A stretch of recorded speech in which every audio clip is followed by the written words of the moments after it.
आज के क्लास में हम लोग लर्न करेंगे, ठीक है, कि कोई भी जैसे परसेंटेज के फॉर्म में अगर दिया रहे, जैसे यहाँ पर मान लेते हैं 36% दिया हुआ है, ठीक है, इसको हम लोग को फ्रैक्शन में या हिंदी में भिन्न के रूप में अगर इसको चेंज करना है, ठीक है, तो इसको किस तरह से हम लोग चेंज कर सकते हैं, इस बात को हम लोग सीखेंगे, ठीक है। तो यहाँ पर देखिए 36 है, हम पिछले वीडियो में जैसा सिखाए थे कि प्रतिशत है, प्रतिशत को रिमूव करने के लिए आप क्या कर देंगे, डिवाइड में 100 कर देंगे, क्लियर। तो अब जो डिवाइड में हम 100 कर दिए तो ये एक तरह से देखा जाए तो ये हमारा फ्रैक्शन हो गया, ठीक है, भिन्न में ये आ गया।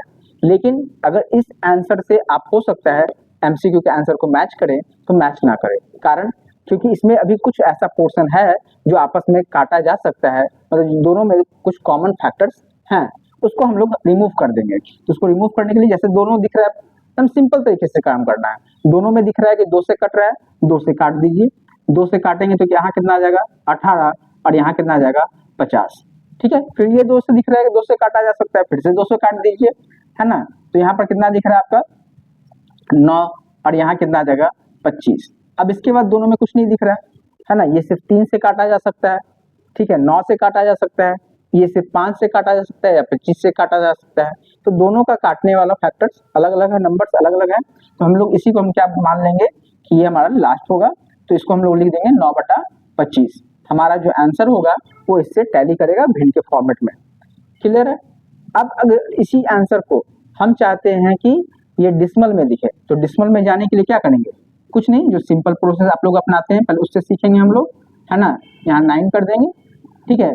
अब ये 9 में 25 से तो लगेगा नहीं, तो हम लोग क्या डालेंगे, यहाँ डिसिमल डाल देंगे, तो ये क्या हो जाएगा, 1 0 लगा सकते हैं अपने मन से, तो कितना हो जाएगा 3 बार में लग जाएगा, है ना। तो यहाँ कितना आ गया 75, इसको डिडक्ट करेंगे तो हमारा 15 आ जाएगा। फिर से एक बार लगने लायक है, फिर से लगा दीजिए, यहाँ कितने बार में लगा 3 बार में, ठीक है ना। अब फिर से एक बार लग सकता है तो फिर से एक बार लगा देंगे, ठीक है। तो इसमें पहले 0 देना होगा, अब कितने बार में लगेगा, तो 6 बार में, है ना। 25 छक्का 150, तो यहाँ पर 25 छक्का 150 में यहाँ लगा देंगे। अब ये क्या होगा, पूरी तरह हमारा कट गया, ठीक है। तो इसका वैल्यू क्या हो गया, यहाँ पर तो एक तो हम लोग फ्रैक्शन के रूप में देखें तो 9/25 हो गया। अगर यही चीज को हम लोग डिसिमल के रूप में देखेंगे तो कितना हो जाएगा 0.36 आ जाएगा, क्लियर है। अब फिर से आप मुझे बोलोगे कि सर इस डिसिमल को आप फिर से फ्रैक्शन में चेंज कर दीजिए, तो कुछ नहीं करना है, इस डिसिमल को रिमूव कर दीजिए, है ना। इसके बाद 2 अंक है तो 1 पे 2 0 बैठा दीजिए, क्लियर है। मतलब मेरे कहने का मतलब है फ्रैक्शन से डिसिमल में जाना हो, डिसिमल से परसेंटेज में आना हो। अब यहाँ से आप बोलोगे सर ये आपका जो 36 बटा है ना, 36 बटा जो 100 है, इसको आप हमको परसेंटेज में चेंज कर दीजिए। तो हम आपको क्या सिखाते हैं, परसेंटेज हटाने के लिए बटा 100 करते हैं और परसेंटेज में जाने के लिए हम लोग इंटू से 100 कर देंगे, ठीक है। तो यहाँ से 100 से गुना कर देंगे, 100 से पूरी तरह कट जाएगा, यहाँ मेरा क्या आ जाएगा 36% आ जाएगा, क्लियर है।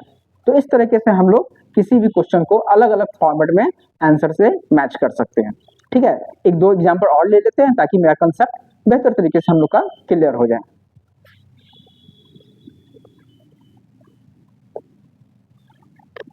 जैसे मान लीजिए यहीं पर अगर हम आपको दें, ठीक है, कि 0.4%, जैसा हम ऑलरेडी ऐसे तो समझा चुके हैं, है ना, 0.4%, इसको हम बोल रहे हैं कि आप फ्रैक्शन में चेंज करो, ठीक है। तो अगर इसको फ्रैक्शन में चेंज करेंगे तो क्या करेंगे, अब बताओ। जैसे तो सबसे पहले तो 0.4 है ना, परसेंटेज इस वर्ड को हटाएंगे, है ना, मतलब जो सिंबल है, तो इसको हटाने के लिए क्या करेंगे बटा 100, ठीक है। प्रतिशत हटेगा तो बटा 100 ऑलरेडी आ जाएगा, ठीक है। अब इसमें देखना है कि यहाँ दशमलव के बाद भी एक डिजिट है, ठीक है, दशमलव के बाद एक डिजिट आ रहा है, तो अगर दशमलव को हम रिमूव करते हैं तो इंटू क्या करना होगा 100 करना होगा, क्लियर है। अब इसको आप क्या कीजिएगा, तो नीचे में आपस में मल्टीप्लाई कर लीजिए, तो ऊपर क्या आ गया 4 आ गया, नीचे कितना हो गया थाउजेंड्स हो गया। अब इसको हम अगर चाहें कि रेशियो के रूप में दिखाएं, ठीक है ना, तो रेशियो में दिखाने के लिए क्या करेंगे, 4 से हमारा ये कट सकता है कितने बार में 250 बार में, तो हम इसको रेशियो में किस तरह से लिखेंगे, इसको हम लिख सकते हैं 1:250। आपको बहुत जगह आंसर इस तरह से आपको देखने को मिलता है। अगर यही चीज को हम बोले कि अगर सिर्फ हमको परसेंटेज हटा के रखना था, तो हम यहाँ पर भी कितना, हम जैसा आपको बताएं कि 1 बटा ऊपर में 1 रहेगा, नीचे में कितना रहेगा 250। तो अलग अलग फॉर्मेट में आप कभी भी किसी भी आंसर को लिख सकते हैं, ठीक है। अब इसमें अब दूसरे तरीके से देखते हैं, जैसे हम परसेंटेज लगाने की बात करें, ठीक है, तो उसको देखिए।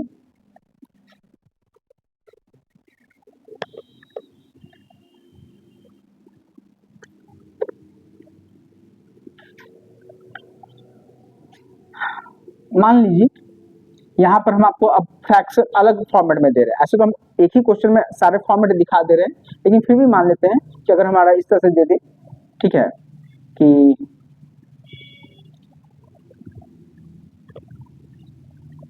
11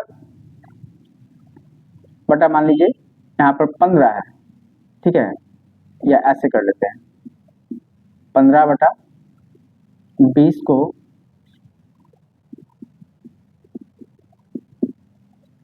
प्रतिशत में बदले,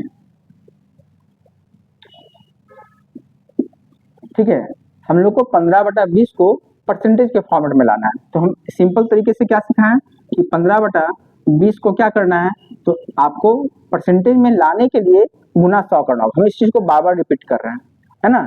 तो गुना 100 कर दिए, अब इसको काट दीजिए, ठीक है। यहाँ कितने बार में कट जाएगा, तो 5 बार में कट जाएगा। या आप डायरेक्ट भी काट सकते थे, है ना, 20 से 100 को 5 बार में काट सकते थे, है ना। अब यहाँ पर क्या बचा, तो 15 गुना 5, तो हमारा कितना आ गया, 15 पचे 75, ये हमारा आंसर हो गया। सॉरी, 15 पचे 75, तो ये हमारा क्या हो गया, 75% हो गया। क्लियर है। मतलब कहने का मतलब ये जो इसका ऊपर में जो भाग है ना, ये 15 किसका 75% है, ठीक है, तो ये 20 का 75% है। क्लियर। हम फिर से रिपीट कर दे, इसका मतलब क्या समझेंगे, 75% ये किसका है ना, तो 20 का ये 15 जो है वो 75% है ना। जैसे एक एग्जाम्पल के माध्यम से समझाते हैं, जैसे आप लोग एग्जाम देते हैं, है ना, तो उसमें आपको जो मार्क्स आता है, हम लोग हमेशा क्या करते हैं, जो ऑब्टेन मार्क्स होता है, ठीक है, उसको हम लोग ऊपर में रखते हैं। क्लियर है। और नीचे में क्या करते हैं, टोटल मार्क्स को रखते हैं। क्लियर। नीचे में टोटल मार्क्स को क्यों रखते हैं, है ना, मन में एक सवाल उठता है कि नीचे में टोटल मार्क्स को ही क्यों, ऑब्टेन मार्क्स को क्यों नहीं। तो जिस पे हम लोग को तुलना करना होता है, कंपैरिजन करना होता है, उसको हम लोग हमेशा नीचे रखते हैं। इस बात को हम कई जगह आपको उदाहरण के माध्यम से दिखाएंगे, है ना, कि किस तरह से। जैसे अभी हम आपको क्या बताएं कि ये 15 किसका प्रतिशत है, तो ये 20 का 75% 15 होता है। उसी तरह से जैसे आपने ऑब्टेन किया, मान लेते हैं 200 मार्क्स आपने ऑब्टेन किया एग्जाम में, ठीक है। टोटल एग्जाम हम लोग जनरली जो देते हैं, मान लीजिए 500 का दे रहे हैं, ठीक है। अब इस मार्क्स को आपको परसेंटेज में अगर तब्दील करना है, तो हम लोग क्या करते हैं, इनटू इसमें 100 कर दीजिए, ठीक है। तो आपका 2 जीरो से 2 जीरो कैंसिल हो गया, है ना। 5 से यहाँ आपका 200 काटिएगा, तो आपका कितने बार में आ गया, तो 4 बार में, ठीक है। और जीरो का जीरो लगा दीजिए, 5 20, और एक जीरो जो बचा था उसका जीरो लगा दिए, तो यहाँ कितना आ गया, 40%। मतलब ये मुझे क्लियर हो गया कि जो 200 मार्क्स है ना, वो 500 का 40% है ना। या ये कह सकते हैं 500 का 40% कितना होता है, तो 200 होता है। क्लियर है। अब इसी चीज को अगर आप देखेंगे, जो भी फॉर्मूला, अगर इस बेसिक चीज को अगर आप समझ रखते हैं, तो आप जितना भी प्रॉफिट लॉस इस तरह के जितने भी चैप्टर्स को पढ़ेंगे, उसमें ये आपका काफी मददगार होगा, है ना। परचेज सेल्स इस तरह का जितना भी फॉर्मूला क्रिएट होता है, सब सारा इसी लॉजिक से क्रिएट होता है। क्लियर है। तो हम लोग नेक्स्ट वीडियो के साथ फिर देखेंगे।